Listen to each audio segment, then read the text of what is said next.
அன்புமிக்க சகோதர சகோதரிகளே, தினம் ஒரு திருப்பாடல் நிகழ்ச்சியிலே இந்த மாதா தொலைக்காட்சி வழியாக உங்கள் அனைவரையும் சந்திப்பதிலே மகிழ்ச்சி அடைகின்றேன். இறைவன் நம்மை பல்வேறு விதங்களிலே வழிநடத்தி கொண்டு வருகின்றார். அதை நீங்களும் நானும் உணர்ந்து கொண்டிருக்கின்றோம். அப்படிப்பட்ட தருணத்திலே இதோ இன்றைக்கு நமக்கு கொடுக்கப்பட்டிருக்கின்ற இந்த திருப்பாடலானது 84வது திருப்பாடல் 2 முதல் 5 11வது வசனத்தையும் நாம் தியானிக்க இருக்கின்றோம். இந்த வார்த்தைகளை பார்க்கின்ற பொழுது இந்த திருப்பாடல் ஆசிரியர் அந்த திருக்கோவிலுக்காக இஸ்ராயேல் மக்கள் எவ்வாறு ஏங்கி நிற்கின்றார்கள் என்பதை உணர்வுபூர்வமாக எடுத்துக் கூறுகின்றார். அப்போ என்ன நடக்கின்றது என்று பார்த்தால், இந்த இஸ்ராயேல் மக்கள் பயணித்துக் கொண்டு வருகின்றார்கள். அவர்கள் எருசலேம் ஆலயத்தை நோக்கி அந்த திருப்பயணத்தை மேற்கொள்ளுகின்றார்கள்.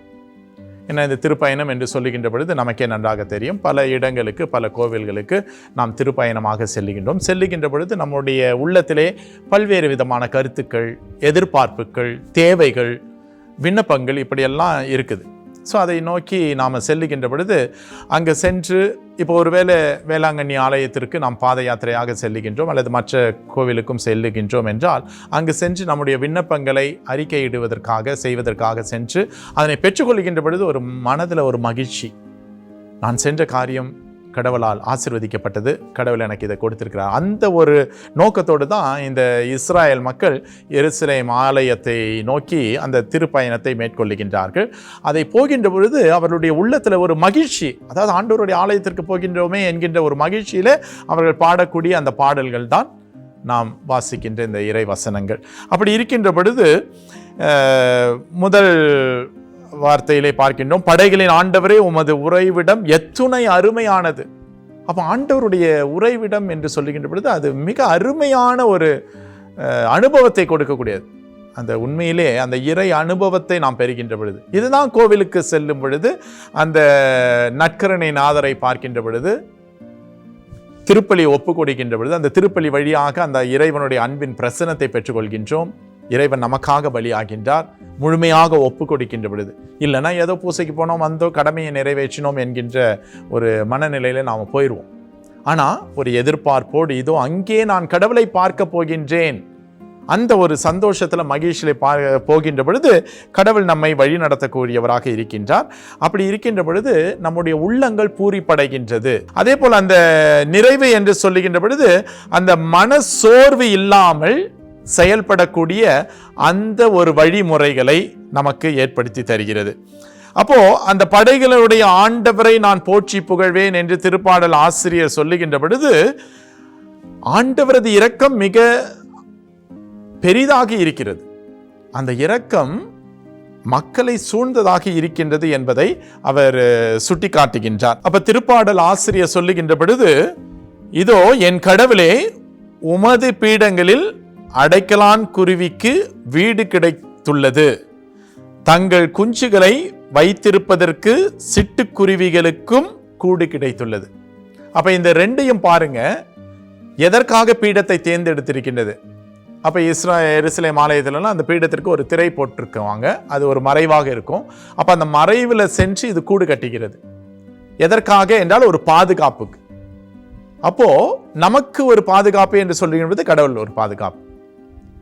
அப்போ எப்படி இந்த குருவிகளுக்கு கடவுள் ஒரு பாதுகாப்பை கொடுக்கின்றாரோ, அதுபோல நம் ஒவ்வொருவருக்கும் அந்த பாதுகாப்பை கடவுள் கொடுக்கக்கூடியவராக இருக்கிறார். அப்ப இந்த பாதுகாப்பை நான் எப்படி உணர்வது என்றால் அதுதான் இறை பிரசன்னம். அப்படி கடவுளை நோக்கி பார்க்கின்ற பொழுது அவர் எனக்கு ஒரு பாதுகாப்பை கொடுக்கின்றார். அப்ப அந்த இறை பிரசன்னத்திலே நான் வாழுகின்ற பொழுது கடவுள் எனக்கு ஒரு பாதுகாப்பை கொடுக்கின்றார் என்பதை நாம் கற்றுக்கொள்ள வேண்டும். அப்படி என்றால் அந்த மன சோர்வின்றி இதோ அந்த வெற்றி நடையோடு சென்ற அந்த மக்களை போல இன்றும் கூட எனது வாழ்க்கையிலே மன சோர்வின்றி கடவுளால் ஆகாத காரியம் எதுவுமே இல்லை என்கின்ற அந்த மனநிலையோடு ஆண்டவர் என்னை வழி நடத்துகின்றார், ஆசீர்வதிக்கிறார், ஏற்றுக்கொண்டவராக இருக்கின்றார். எனவே அவரை நோக்கி ஒரு பயணத்திலே இந்த உலகத்திலே நான் வாழ்ந்து கொண்டிருக்கிறேன். அப்படி என்றால் அந்த பயணம் என்னிலே சிறப்பாக அமைய வேண்டும். அந்த பயணம் எனக்கு ஒரு நல் எண்ணத்தை கொடுக்கக்கூடியதாக இருக்க வேண்டும்.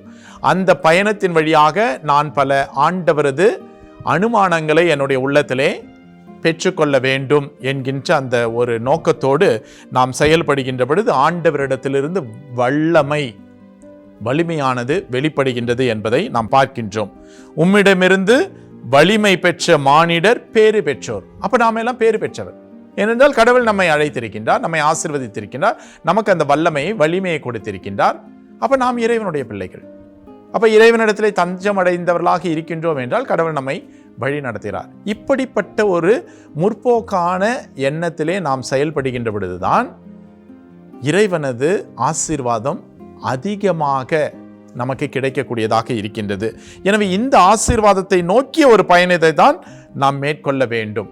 அதே போல 11வது வசனத்தில் சொல்லுகின்ற பொழுது, கடவுளாகிய ஆண்டவர் நமக்கு கதிரவனும் கேடயமுமாய் இருக்கின்றார். ஆண்டவர் அருளையும் மேன்மையும் அளிப்பார். மாசற்றவர்களாய் நடப்பவர்களுக்கு நன்மையானவற்றை வழங்குவார். அப்ப இதிலே நம்ம புரிஞ்சுக்கலாம், என்னுடைய வாழ்க்கையில நான் நன்மை அடைகின்றேன் என்றால் ஏதோ கடவுளுக்கு உகந்தவனா நான் வாழ்ந்துட்டு இருக்கிறேன்.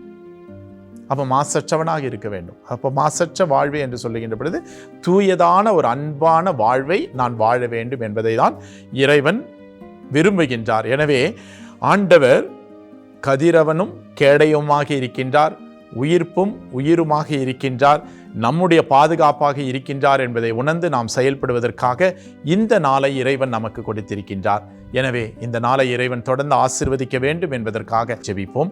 எனவே அனைவரும் சேர்ந்து நம்முடைய ஜெபங்களை ஆண்டவரிடத்தில் ஏறெடுப்போம். அன்பான இறைவா, இந்த காலை நேரத்திற்காக நாங்கள் உமக்கு நன்றி செலுத்துகின்ற பொழுது, ஆண்டவரை நீர்தாமே எல்லாமுமாக இருக்கின்றீர். இத்தகைய நன்மைத்தனத்தை நான் உணர்ந்து தொடர்ந்து செயல்பட்டு உமது இரக்கத்தை அடையக்கூடிய அன்பு மகனாக மகளாக தொடர்ந்து வாழ்வதற்கு தேவையான ஆற்றலை தர வேண்டும் என்று எங்கள் ஆண்டவராகிய கிறிஸ்து வழியாக உம்மை மன்றாடுகின்றோம். ஆமென்.